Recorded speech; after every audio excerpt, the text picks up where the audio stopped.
They smiled when they told me the number. 38,000. That was it. No apology, no hesitation, no discussion. Just a printed sheet slid across the conference table like it was a receipt for coffee, not the value of my life's work being cut down to less than half. I remember staring at the paper for a moment longer than necessary, not because I didn't understand it, but because I wanted to remember their faces exactly as they were in that moment. Relaxed. Confident. Certain I had nowhere else to go. 7 years. 7 years of late nights, missed holidays, cancelled vacations, and weekends spent fixing problems no one else even understood. 7 years of building systems that quietly kept the company alive while others took credit in meetings. I had started here when the office still smelled like cheap paint and borrowed furniture, when everyone wore 3 different job titles because there weren't enough people to go around. Back then, they called me essential. Now they called me expensive. The director leaned back in his chair, hands folded behind his head, watching me carefully. He wasn't nervous. He was entertained. This was a power move, and he wanted to see how I'd react. You know how the market is, he said casually. We all have to make sacrifices. I almost laughed. Almost. Because the same week they told me this, they had announced a renovation of the executive floor. New glass offices. New furniture. A brand new company car for him, parked right outside every morning like a reminder of where the money actually went. I'd like you to sign, he added, tapping the paper with his pen. We need this finalized today. Around the table, a few managers avoided eye contact. Others watched openly, curious. They all knew what this meant. If I said no, I'd be gone. If I said yes, I'd be trapped. They believed I would choose survival over dignity. They were wrong. I took the paper, folded it neatly once, and slipped it into my bag without signing it. I'll think about it, I said calmly. The director's smile tightened. There isn't much to think about. I disagree, I replied, standing up. But I'll give you an answer soon. That was the first crack. For the next 2 weeks, I did exactly what I always did, worked quietly, delivered results, solved problems before they became disasters. But this time, I paid attention. I noticed how often my name was missing from reports I had written. How my suggestions were repeated by others and suddenly praised. How the director had started assigning parts of my responsibilities to people who didn't fully understand them. They were preparing for my compliance. Or my exit. What they didn't know was that months earlier, I had already prepared for both. Late nights alone in my apartment, I had been working on something that started as a side project. An efficiency framework, a process improvement system that cut operational costs dramatically while increasing output. It wasn't just an idea. It was tested, refined, documented. And most importantly, it was mine. Not the company's. I had developed it on my own equipment, on my own time, using public data and personal experience. I had been careful, methodical. Back then, it felt like insurance. Now, it felt like a lifeboat. The offer letter from the company's biggest competitor arrived on a quiet Tuesday evening. I read it twice, slowly. The salary was more than double what they had just tried to reduce me to. The role had authority. Resources. Respect. They didn't want me because I was cheap. They wanted me because they knew exactly what I could do. I accepted without hesitation. The next morning, I walked into the office earlier than usual. The building was still quiet, lights dim, the hum of machines louder without voices to drown them out. I sat at my desk and wrote my resignation letter. No anger. No drama. Just facts. Effective immediately. When I handed it to the director later that day, his expression changed for the first time since that meeting. He blinked. Once. Then laughed. You're bluffing, he said. You don't have leverage. I didn't argue. I didn't explain. I simply slid another envelope across the table. Inside was a formal notice. Not a threat. Not a warning. A patent filing. His laughter stopped. He picked up the paper, scanned it quickly, then more slowly. His face drained of color in real time as realization settled in. This wasn't just an idea. It was detailed. Comprehensive. Legally protected. And devastatingly relevant to the core of their business. "You can't be serious," he said quietly. "I am," I replied. The room felt smaller suddenly. He stood up, pacing, reading again as if the words might rearrange themselves into something harmless.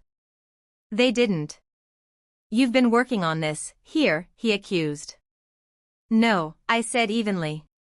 "I've been working on it independently. Just like you suggested, adapting to the market." For the first time, he looked afraid. He tried to negotiate. To stall. To backtrack on the salary cut as if it had never happened. But it was too late. The decision they made so casually had already set everything in motion. I left the building that day with my box in hand, my head high, and a calm I hadn't felt in years. Behind me, panic had begun to spread. They just didn't know how bad it was yet. The first week after I left felt strangely quiet.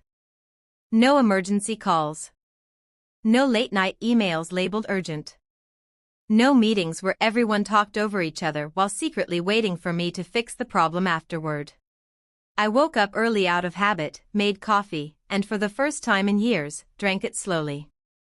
Somewhere across the city, my former company was realizing what I had quietly carried on my shoulders. It didn't take long. 3 days after my resignation, my phone buzzed. Unknown number. I ignored it. A few minutes later, another call. Then an email marked high priority. I opened it out of curiosity, not obligation. They were experiencing unexpected operational disruptions. That phrase almost made me smile. By Friday, the disruptions had names. Clients complaining about delays. Systems failing at peak hours. Reports not syncing correctly. The kind of issues that don't look dramatic at first but bleed money minute by minute. The kind only someone who built the foundation understands how to stop. They tried to hide it publicly. Internally, it was chaos.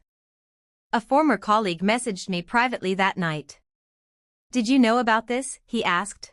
"Yes," I typed back honestly. "That's why I left." Meanwhile, at my new company, things moved fast. Faster than I expected. They didn't waste time easing me in. They trusted me. Gave me access. Let me rebuild processes the way I had always wanted to, without cutting corners to protect egos. Within 2 weeks, measurable results started coming in. Costs down. Output up. Bottlenecks eliminated. Word travels fast in the industry. Especially when one company's loss becomes another's advantage. Back at my old workplace, the director was no longer smiling. I heard later that he had tried to recreate my system using internal teams. They failed. Not because they were incompetent, but because they didn't understand the logic behind it. They had only seen the surface results, never the structure beneath. You can't reverse engineer something you never respected enough to learn. Then came the legal letters. They claimed my work belonged to them. That anything I developed during my employment was company property. Their lawyers sounded confident. Aggressive. Certain they could scare me into submission. My lawyer wasn't impressed. The documentation was airtight. Timestamps. Independent development logs. Clear separation between company resources and personal work. Everything I had quietly prepared for years. The case didn't even make it past the first serious review. That was when panic turned into desperation. The director called me directly one evening. "I think we can fix this," he said, his voice suddenly softer, friendlier. "Let's talk like adults." I listened without interrupting. he offered my old salary back. Then more. Then a promotion. Then equity. Each offer stacked on the previous one like bricks in a wall built too late. You should come home, he said. This place wouldn't be what it is without you. That part was true. But it wasn't enough anymore. You already showed me what I'm worth to you, I replied calmly. I believe you. Silence stretched on the line. What do you want? He finally asked. I wanted to tell him the truth, that I wanted respect when it mattered, not when it was convenient. That I wanted to be seen before I became a problem. But instead, I said something simpler. I want you to solve your own mess. I hung up before he could respond. Over the next month, things unraveled quickly. 2 major clients left after missed deadlines and rising costs. Investors started asking questions. Internally, blame spread like a disease. Managers turned on each other. The director tried to shield himself by pointing fingers downward, but people had started connecting dots. They remembered who had warned them. Who had held things together. Who they had underestimated. I wasn't there to watch it happen, but I didn't need to be. The industry talked. Quietly at first. Then openly. At my new company, my system went live company-wide. The impact was immediate and impossible to ignore. Competitors noticed. Analysts noticed. Even former colleagues noticed, and some of them reached out, cautiously, asking if I was hiring. I didn't feel smug. I felt vindicated. One afternoon, a message came through LinkedIn. From the founder of my old company. Short. Direct. Can we meet? I almost said no. Almost. But something told me this wasn't about negotiation anymore. It was about acknowledgement. I agreed to meet him on one condition. No lawyers. No negotiations. No offers. Just a conversation. We met at a quiet cafe near his office, the same building I used to walk into every morning with a laptop full of answers and a salary that never matched the responsibility. He arrived early. That alone told me everything. He looked older. Not in years, but in weight. The kind of exhaustion that comes from watching something crumble while knowing exactly why. He didn't waste time. You were right, he said, staring at his untouched coffee. About everything. I didn't respond. This meeting wasn't about winning an argument. It was about hearing something that should have been said long ago. He continued anyway. When you left, I thought we'd manage. I really did. But once the pressure started, once things broke, I realized how much we leaned on you without admitting it. There it was. Not an apology. Not yet. But honesty. He told me the board was furious. Investors were restless. The director, the one who cut my salary so casually, had been quietly removed from all major decisions. Not fired, not publicly humiliated, just sidelined. Reduced to irrelevance. He still doesn't understand, the founder admitted. He thinks this is bad luck. I almost laughed. Some people never learn because learning would require admitting they were wrong. I didn't come here to fix anything, I said calmly. I came because you asked to talk. He nodded. Took a breath. I should have protected you, he said. Instead, I let ego run the room. And now we're paying for it. That was as close as it got to an apology. And honestly, it was enough. I stood to leave. Before I could, he said something unexpected. I hope you don't fail.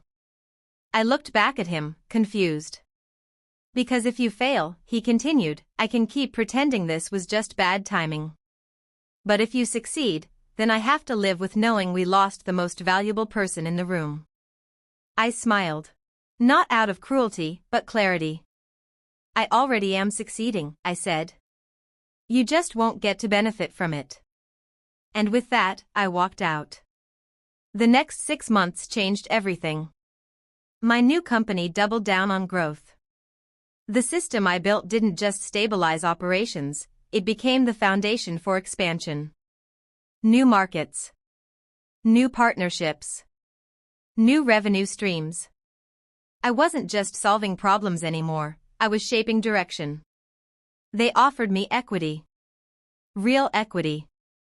Not promises. Not maybe later. I accepted. Meanwhile, my former company announced a restructuring. Publicly framed as strategic realignment. Privately understood as damage control. Several senior managers left. Clients continued to drift away. The director eventually resigned, citing personal reasons. No one mentioned my name. They didn't need to. People in the industry already knew the story. What surprised me most wasn't their downfall, it was how little I cared once it happened. I didn't feel triumphant. I didn't feel bitter. I felt free. Free from needing validation from people who only valued results, not the people creating them. One evening, I got a message from a junior employee I barely remembered. "You probably don't remember me," he wrote. But watching how things turned out gave me the courage to leave too. I just wanted to say thank you. That message mattered more than any apology. Because success isn't proving others wrong. It's proving to yourself that you were right to walk away. Today, when people ask me why I left a high-paying role instead of fighting for recognition, I give them the same answer every time. Because respect delayed is still disrespect. And I never wait for it anymore.